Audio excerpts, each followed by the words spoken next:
A South American gang setting up shop in Tennessee. What makes this group more dangerous than others? No longer in business together. What happens when the Salvation Army stops running this temporary housing unit for Nashville's homeless? 114 jobs gone, but the former president is still on the payroll. The questions raised about TSU's finances. Are you okay? Okay. And inside the chaos, the frantic moments after a school bus crashes in Nashville. Cabinet confirmation why some of President-elect Trump's picks might not make it through. Fox 17 News starts now. Middle Tennessee's only primetime news. This is Fox 17 News at 9, your Code Red station. The alarm has been sounded only to raise awareness and understanding that they are here. We begin tonight with Operation Crime and Justice as the Tennessee Bureau of Investigation reveals more details on the Venezuelan gang moving into Tennessee's largest cities. Well, TBI Director David Roche expanded the issue, responding to public outrage after a Fox 17 News report this week. Good evening, everybody. I'm Scott Couch. I'm Megan O'Halloran. Fox 17 News' Kylie Walker digging into this developing story. The TBI says we are not at the point where everyone's having to watch outside of their home, but it is a concern that the TDA is active and they're back in Tennessee. Venezuelan gang Tren de Aragua has been spotted in all 4 of our major cities. That's according to the Tennessee Bureau of Investigation. Nashville, Memphis, Knoxville, and Chattanooga. TBI Director David Roush going into detail with Fox and Friends early this morning. I think the key pieces is that we are concerned. Later posting this 7-minute video to YouTube to expand on those concerns. They have shown their violence in areas throughout the country, specifically handling and addressing turf that they believe that they should own. The agency warning that this violent criminal group will stop at nothing. They haven't held back in letting cartels know that they will take them on, and they will battle for the drug trafficking in communities. Roush says they aren't afraid of police. They will fight and they will attack police. They have no respect for law enforcement. Roush says the TBI wants law enforcement partners to be prepared for those encounters. And they'll send out information through police organizations, including details on who they are, how to identify them, and how to approach or handle them. So we know that they're practicing. We know that they're training. With TDA originating in a Venezuelan prison, former Metro police officer Ken Alexandro says it's a common haven where criminals feed off of each other. And they're getting ready for when they are released. They're just going to do what they did before, just do it better. Now, the TBI says this is not just a Tennessee issue. This is not a unique situation, and the TDA has been seen across the country. For now, reporting in Nashville, Kylie Walker, Fox 17 News, your Code Red station. Kylie, thank you. Now, Kylie has been on top of this story for several days now, and you can see all of her previous stories on the Fox Nashville YouTube channel. And while you're there, we invite you to subscribe so that we can notify you of updates. Well, we want to know what you think. Are you worried about being impacted by South American gangs here in Tennessee? And the numbers here on your screen, over 1,000 people weighing in tonight. 72.1% say yes, they're concerned. 27.9% say no. This poll live right now. Still time to cast your vote. Scan the QR code there on your screen. It will take you over to our X page. You can find it by our handle, which is at Fox Nashville, and we'll show you updated poll results here a little later in the newscast. And the high cost of homelessness tonight, the Salvation Army here in Nashville deciding to part ways with the city after providing short-term housing for the homeless at a former motel in South Nashville. Fox 17 News' Caitlin Miller now with more on why the city needs a new partner. Metro's Office of Homeless Services says that they've initiated transition planning and that the residents at the Roadway Inn will continue to receive their full services. The Salvation Army has been using the Roadway Inn in South Nashville to house people from closing camps. This has been a place for homeless people to stabilize before moving to permanent housing. Salvation Army's contract with Metro is up this month, and they decided not to renew it. Fox 17 News previously uncovered that Metro and the Salvation Army were on different pages with their contract agreement. OHS was blaming the Salvation Army for not using the $2 million that the city gave them for short-term housing. But the Salvation Army says they were talking about a capacity building grant. Salvation Army Major Bill Mockbee says there are 40 residents currently at the roadway, and they will continue being served and will have the financial and case management support to overcome that final hurdle. Usually when things get shaken up or changed, sometimes there's opportunity to improve. So my hope is that that does lead to improvement in capacity and filling the beds and the services that we're offering. I think we've relied so much on the Salvation Army for so long. I'm not really that surprised that they want to turn the reins over to someone else. This isn't their only philanthropy in this city, and it's a shame. If you ask me, I'm disappointed that there aren't more of our nonprofits around town who haven't pivoted. So now Metro is looking for a new operations partner for the roadway in. Rebecca Lowe, founder of Reclaim Brookmead Park, says every successful city has several partnerships with nonprofits because she says the government can't do it all. Metro Councilman Coupin says while it's great to have transitional housing, he says it's also important for the city to focus on more permanent housing moving forward. Reporting from downtown, I'm Caitlin Miller, Fox 17 News, your Code Red station.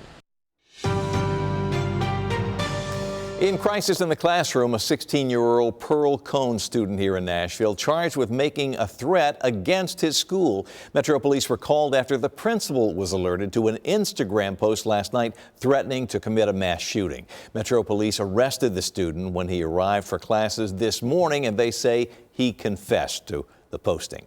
Crisis in the Classroom is our commitment to you, our viewers, to expose problems in our schools and to look for solutions. If you have a story you'd like to see us do, send an email to news@fox17.com, or you can phone our tip line there at the bottom of the screen, 615-266-4149. We've had to let 114 staff members go. In the economy, Tennessee State University making its case for more money to state leaders. While TSU lets staff members go, state lawmakers point out that they're paying the former president about $800,000. Fox 17 News' Karen Aguilar telling us about this ongoing push to fund TSU after digging into those numbers. Imagine heading into work and your boss tells you, we have to let you go because the state isn't paying them what they're owed. Well, that's exactly what TSU officials are saying is happening right here. But some state lawmakers say TSU hasn't handled their finances correctly. More than 6,000 students walked the campus of Tennessee State University with about 1,200 staffers to help them achieve their goals. Thursday, at the State Building Commission meeting, Dr. Darrell Burnett, the interim vice president of TSU, announced the university is laying off 114 staff members. There was just no funding to get us through the first quarter of the year, citing a large deficit and asking for more money from the state. According to this 2021 report by the Office of Legislative Budget Analysis, the historically black college has been underfunded by as much as $544 million over the past 6 decades. Representative Sam McKenzie, chair of the Tennessee Black Caucus of State Legislators, says it's because of racism, but wants to move past that. We have to acknowledge the past, and let's grow from that. Let's figure out what TSU did wrong, but let's also figure out what the state of Tennessee did wrong. TSU's previous board and president, Glenda Glover, came under fire due to a student housing crisis, and then were replaced. Speaker Cameron Sexton pointing out, as TSU asked for more money, why are they still paying Dr. Glover? If she's there and she's caused all these problems, why would you continue to pay her a lot of money to advise on something, on a situation that we're dealing because of her leadership when she was at the helm of the university? We reached out to Speaker Sexton to find out why the money that was owed has not been paid. He says in part there was a, quote, huge lack of institutional control as well as the previous administration's role in bankrupting the university, end quote. We also reached out to TSU to inquire about Dr. Glover's contract and have not heard back yet. Next month, TSU officials will be returning before the commission to answer more questions about their plans and Dr. Glover's contract. Reporting in Nashville, Karen Aguilar, Fox 17 News, your Code Red station. Karen, thank you. Looking ahead to Sunday morning now in Nashville in Focus, when topics for our panel include delays in the rollout of the license plate readers in Nashville. Other mid-state cities are using those cameras now to great effect, locating stolen cars and more. Metro Council approved about $1 million for a full rollout locally to help Metro Police, but Mayor Freddie O'Connell continues to say that the policy for their use still isn't perfected. Three major things for the license plate readers: serious criminals, silver alerts, and amber alerts. Okay, if this technology can save one child's life through an amber alert, then it is worth it. Every county around us has this stuff. We voted for this a year and a half ago. We should have them in place.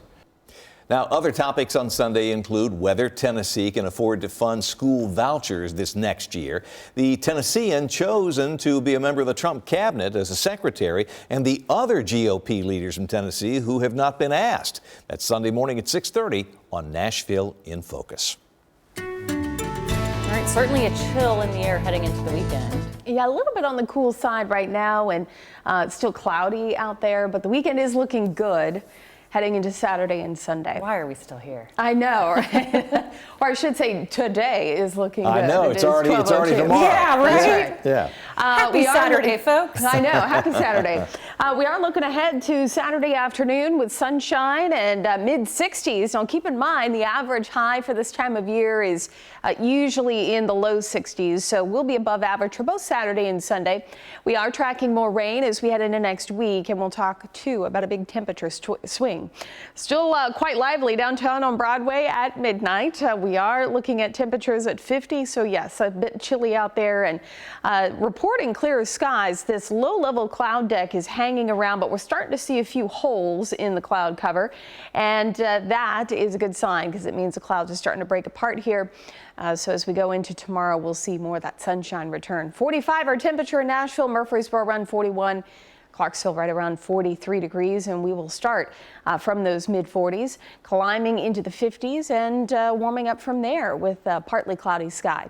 We'll talk more about the rain chances for next week and the big cool down later next week as well. All coming up. Megan.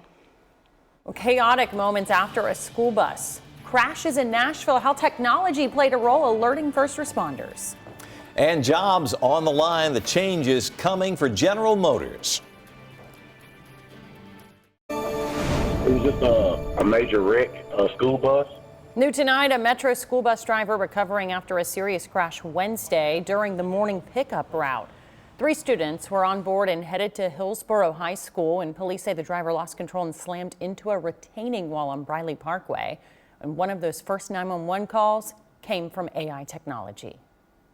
Help was on the way in minutes after this crash on Briley Parkway Wednesday. It looks like a bus has a small bus, school bus, has hit the median barrier wall. I don't know if there are any kids on the bus or not, but it's blocking both lanes. Of the driver and 3 students on board, one of them was wearing a smartwatch that detected the high-speed crash, and it automatically called 911. The owner of this Apple Watch was in a severe car crash and is not responding to their watch.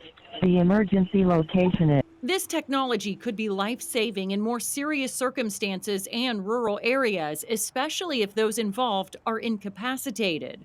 Luckily, there were other drivers in the area that pulled over to call for help. Are you okay? You're okay? We need one ambulance. We need one ambulance. Right lower shin injury. Right lower shin injury, not bleeding. I need you to tell me, is the bus... She looks like she's bleeding. Ma'am, is the bus upright or did it flip or is it on its side? It's upright. Eyewitnesses called in trying to recount what they saw. It's just a school bus. It like he lost control. Whoever lost control, and then they hit the brick median in the middle of the road and spent around. Canary yellow debris found scattered across the highway, the front end of the bus completely compacted from impact. Police have not released a preliminary report or confirmed if any citations will be issued. Well, the 3 students on board were not hurt and the driver was taken to the hospital. No word on who was at fault. In the economy, General Motors is making some major cuts to its workforce. Sounds painful so far. The U.S. automaker says it will be letting go of 1,000 workers worldwide. The company says it is focusing on speed and excellence, but doesn't explain exactly what that means. Automakers, aside from GM, have been shifting operations in recent months and years because of the uncertain transition to electric vehicles. GM employs 150,000 people around the world. All right, in a few hours, folks will be waking up to enjoy their Saturday. A warmer Saturday. Yeah, a little bit warmer, and it should be a nice weekend overall. Titans are on Sunday here, and weather can't be better, I don't think, for this time of year. High around 70 on Sunday. So things pretty quiet for tonight. Beautiful weekend ahead. We'll be in the mid-60s for tomorrow. Rain expected for next week, and wind, and then a big temperature shift also expected as well. There's a lot going on next week, so case in point, you want to make sure that you enjoy the afternoon hours. Now, I just realized this graphic has changed as well since we are now over midnight. So this is actually Sunday's temperatures. We're going to be closer to that 68 to 70 range. This is Monday, and temperatures remain warm, but we'll start to see more cloud cover build in ahead of this rain chance, which will be coming in on Tuesday. So showers likely as we head through Tuesday. The rain will start to move in, or at least the cloud cover will build, and then rain showers moving in late Monday night into Tuesday morning.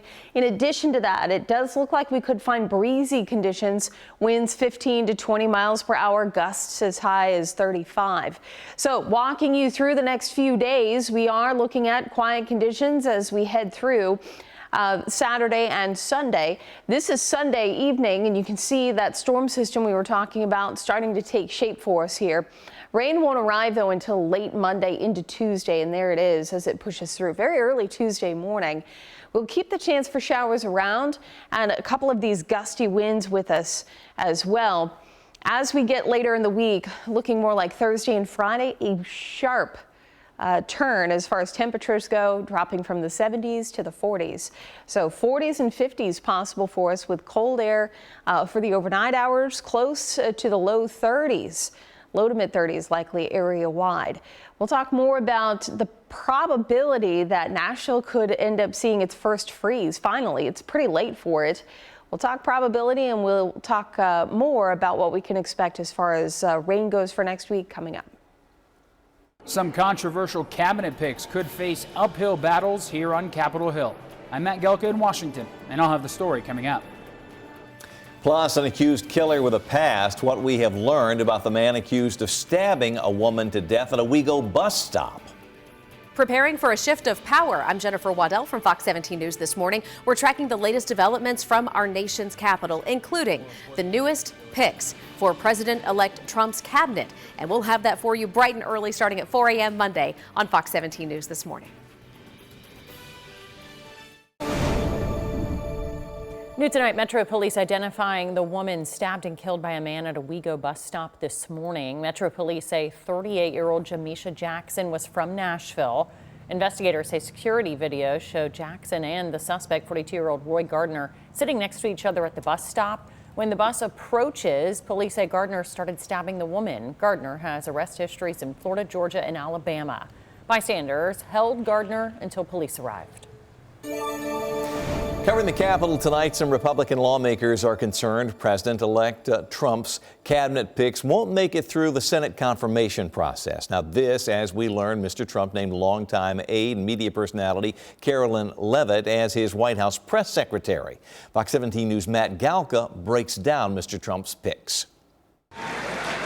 Donald Trump at Mar-a-Lago this week touting his cabinet picks. The latest selection to raise eyebrows, known vaccine skeptic Robert F. Kennedy Jr. as Health and Human Services Secretary. We want you to come up with things and ideas and what you've been talking about for a long time, and I think you're going to do some unbelievable thing. Nobody's going to be able to do it like you, and boy, does he feel it in his heart. RFK Jr. has previously suggested that he'd try to remove fluoride from the water supply and that the COVID virus is an ethnically targeted bioweapon. COVID-19 is targeted to attack Caucasians and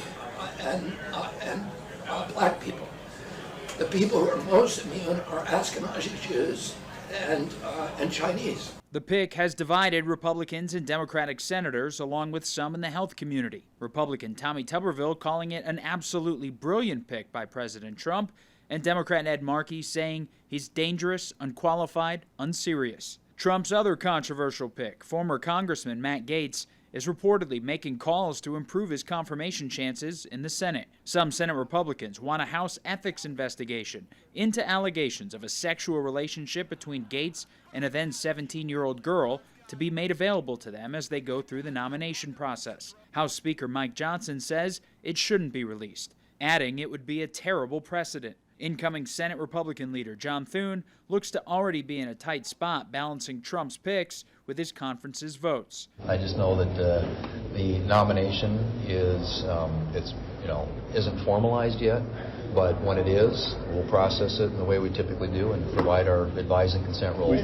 The Wall Street Journal reports there are already more than enough Republican senators out on Gaetz and would sink his confirmation, with North Dakota Republican Kevin Cramer openly asking if it would even be worth getting him over the finish line. Reporting on Capitol Hill, I'm Matt Gelka.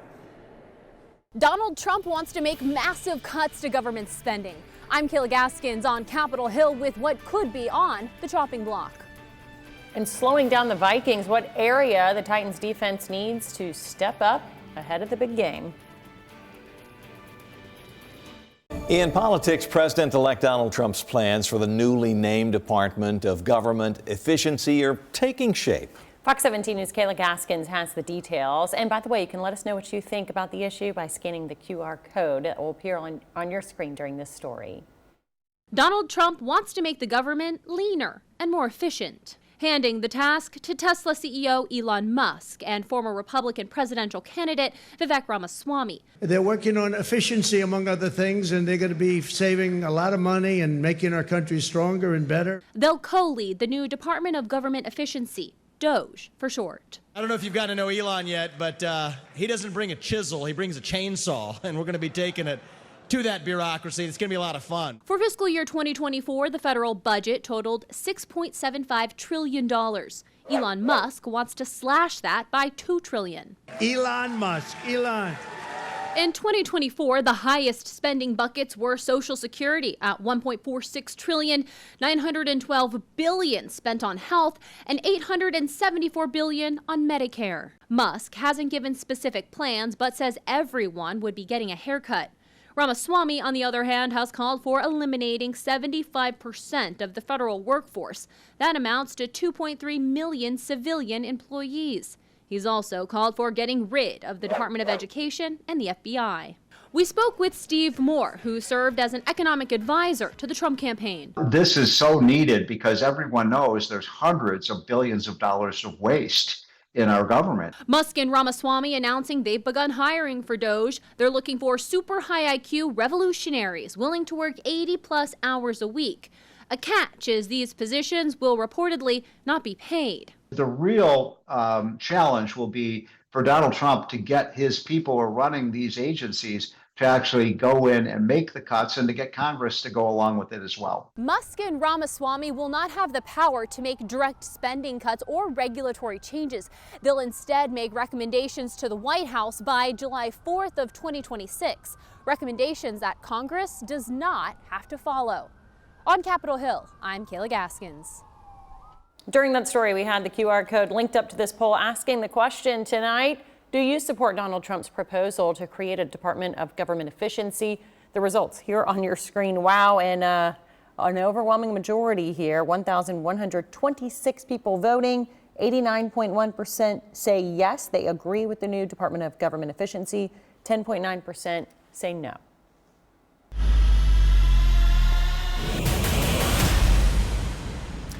Well, Titans gearing up to host the Minnesota Vikings here on Sunday at Nissan Stadium. To win, the two-tone blue will have to find a way to slow down one of the NFL's top offenses. Fox 17 Sports Director Jill Jelnick has more on the matchup, including the Vikings' veteran quarterback.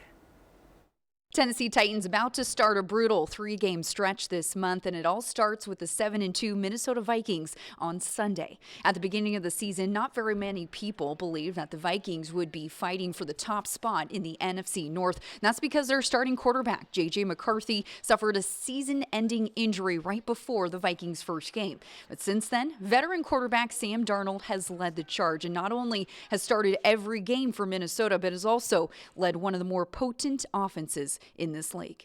You see Sam's experience show up. You know, he's been a couple places now.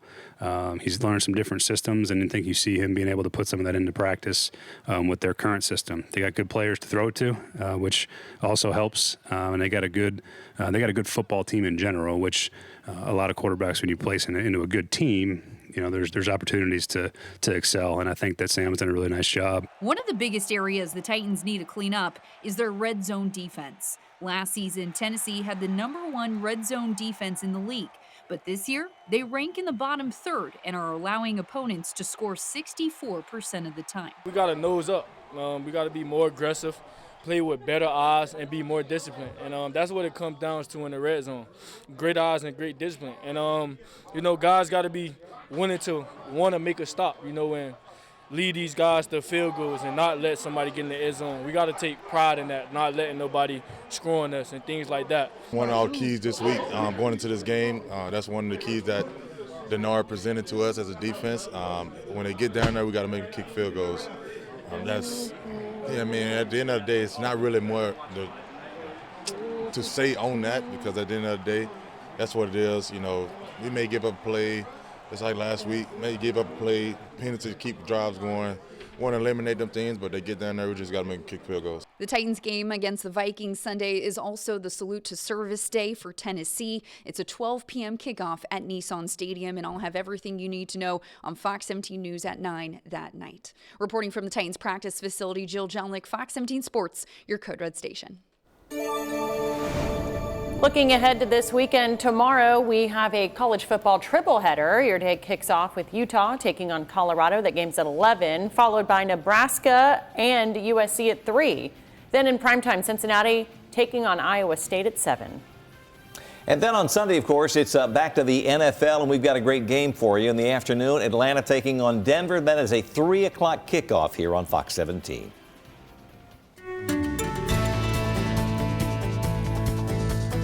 Bit chilly out there for this evening as temperatures continue to drop, sitting in the low 50s now, and we'll be looking at lows in the mid 40s for the overnight. We'll start in Cookeville.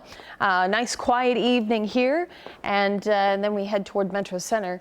The cloudy sky slowly moving out, and that'll be the story as we head more into the overnight and into early tomorrow morning. I mentioned a bit of a chill in the air. We're sitting now in the upper 40s in Nashville, but this is really region wide. And generally looking at quiet conditions here with high pressure just to our north. So that'll keep skies quiet. It'll help clear us out through the overnight. Winds remain relatively light, and overall just looking at a great weekend ahead. As far as highs go, we'll be in the low 70s, or I should say low 70s for Sunday. So this will be for Sunday afternoon. Cookeville, Crossville sitting in the mid 60s, pretty comfortable for us. As we take a look here at our college football matchups, a big game, UT in Athens taking on Georgia. Temperature at 60 for Saturday evening. TSU at Gardner-Webb. Sunshine there with temperatures expected to be in the low 60s, really area-wide. Football matchups looking good. We'll talk more about the potential for a big cool down headed our way towards the end of next week. That coming up. The inflation rate has cooled off, but what does that mean for household debt? I'm Atrell Nashar with what some new data says about that coming up. News tonight, credit card debt in our country is at an all-time high right now, $1.17 trillion. But consumer analysts don't expect that debt to keep most Americans from shopping this holiday season. Fox 17 News' Atrell Nashar taking a closer look.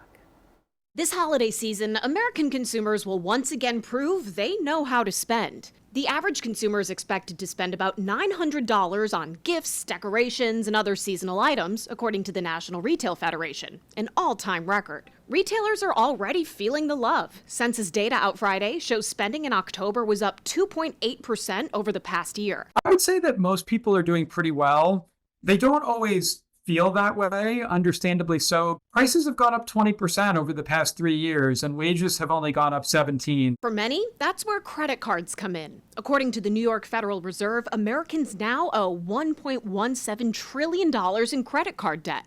That's about an 8% increase from a year ago. Sounds high, but it is an improvement. The year before and the year before that, we were in the 15 to 17% kind of range for annual increases. So the rate of change has slowed. About half of credit card holders pay off their balances in full each month. According to Bankrate, they use cards to get points and other benefits.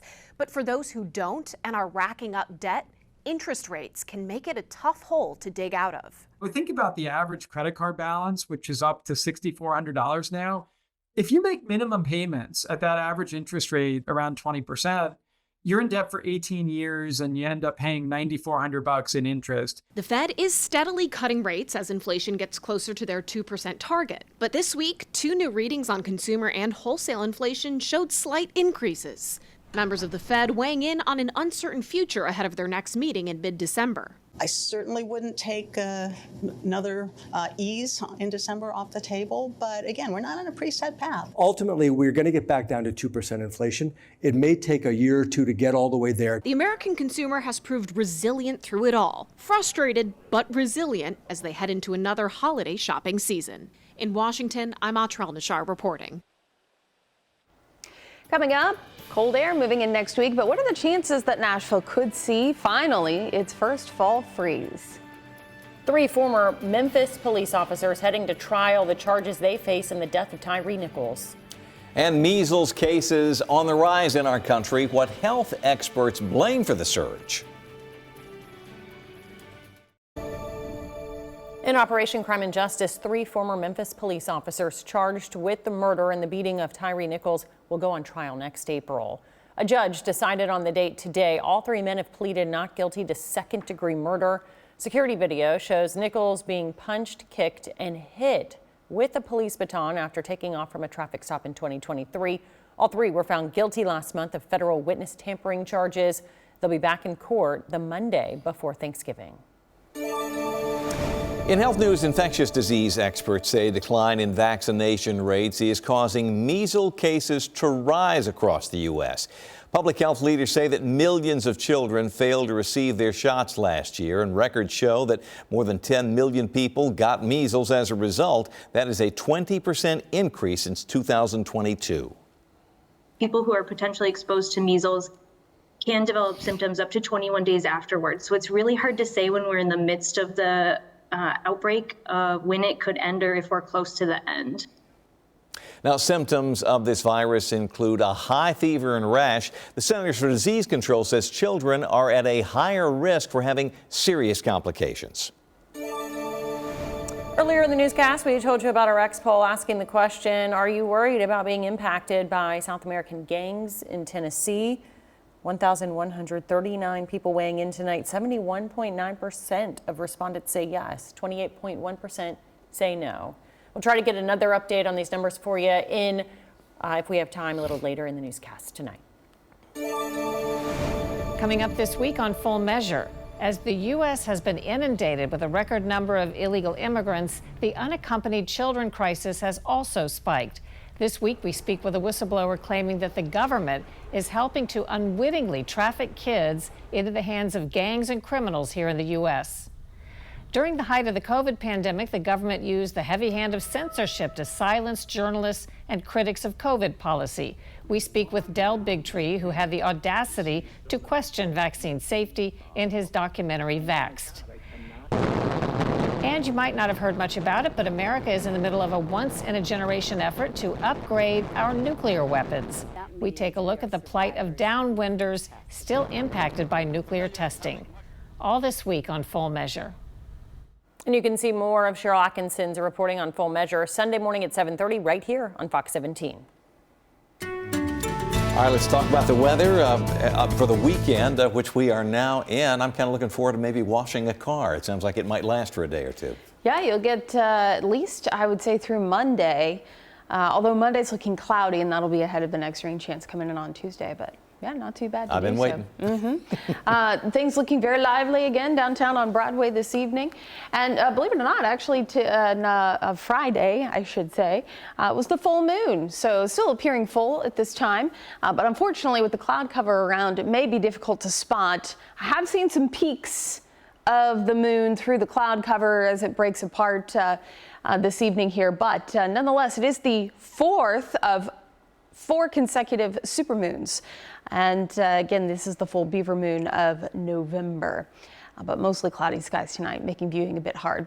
As we get through tomorrow morning, temperatures in those 40s, climbing quickly though throughout the morning, and all the while looking at, I would say, a mostly cloudy sky to start, becoming partly cloudy as we head into the later part of the day. We are watching, though, colder air that is expected to arrive as we head into the late part of next week. Thursday and Friday, the coldest air of the season possible for us. Temperatures will be near freezing, but there's still quite a bit of uncertainty. It's still a week out, but quite a bit of uncertainty on the timing on when we expect this cold air to arrive and the depth of cold. Just how cold are we going to get? So I went and looked at some of our ensemble models. So it's not one model run, but it is a bunch of models all put together, and then did some calculations and gave you some probabilities here of what we may find going into next week. So next Friday, I'm giving a 10 to 20% chance for a freeze. Temperatures below 32 degrees. Forecast right now range between 35 and 40.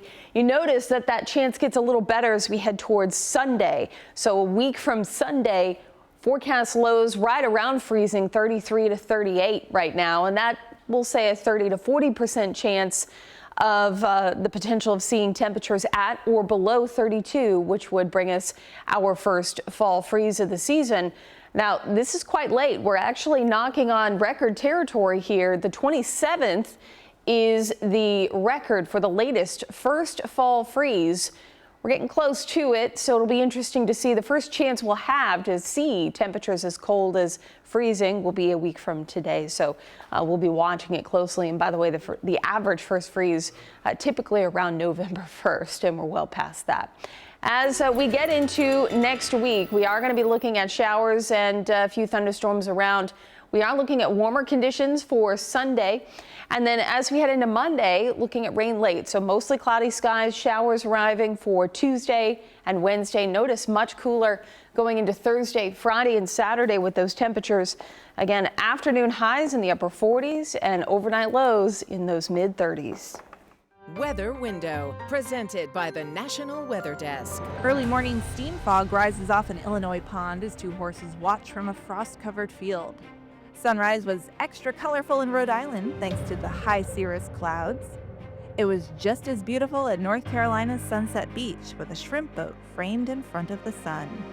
And don't forget to check out tonight's full moon, the last supermoon of the year. For more content like this, follow the National Weather Desk on Instagram. And you can see more weather stories like this every weekday morning, Monday through Friday on the National Weather Desk. It starts at 8 o'clock, not here on Fox 17, but on our sister station, MyTV 30. Well, helping kids this Christmas, how you can get involved and spread some holiday cheer. Also ahead, get ready to snap some selfies. The music superstar featured in an Instagram-friendly holiday pop-up bar in Midtown.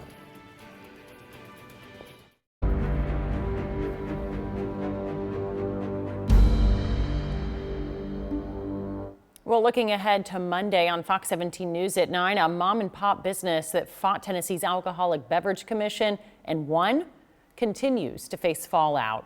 A judge ruled ABC agents used deception when fining Lookout Mountain Winery $5,000. The owner spent $40 grand of their own money to fight the issue. Why they won't see a dime of that money returned and the push to make sure this doesn't happen to anyone else. That story's Monday on Fox 17 News at 9. Happening now, pop superstar Mariah Carey is opening a holiday-themed pop-up bar here in Nashville. Got some pictures there that show what it looks like, what you can expect when you get there. It's called Mariah's Black Irish Holiday Bar. It is at the Virgin Hotel right here in Midtown. Now, the place is festive, pop-up bar decked out with Instagram-worthy decor, designed around her huge Christmas hit, which is a hit every year, All I Want for Christmas Is You. Now, we told you where you could find it. You got it right here at the Virgin Hotel in Nashville, not far from the Division area street, Music Square West, just down from Musica, the statue that's located right here in the roundabout, so pretty easy to find. Now, you will need a ticket and a reservation to get in. The festive bar is named after Mariah Carey's new Black Irish Cream liqueur, and you can get a specialty cocktail made with every ticket purchased. The fun started tonight, and it's going to run all the way through December the 29th. We have a link where you can buy tickets on our website. Just go to fox17.com and look for Fox Links. Making spirits bright, how you can help make sure some Middle Tennessee children find a present under the tree this Christmas.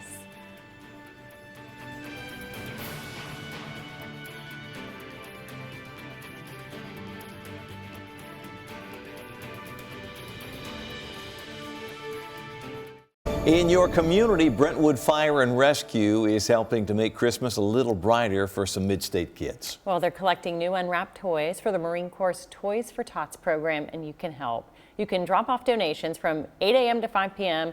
through Thursday, December 5th at several Brentwood locations listed here on your screen. Any Brentwood Fire Station, the library, and police department, as well as City Hall. Now, I hope you guys will join me. I want to make a stand here. That's just the last story I'm going to read tonight. That's it. I'll join you in that. Yes. We're going on strike, all three of us. I know, right? It's too early. It's okay. No one is even up to hear us complain. Mid-60s for Saturday. We go into Sunday. We'll be closer to 70 degrees. Titans in town with the Vikings visiting, and we're going to be looking at a good game. As far as weather is concerned, no problems there. Rain arrives Tuesday. I just hope we have a good game where the Titans, Send can them win. packing. It's time. Yeah. Have a great weekend.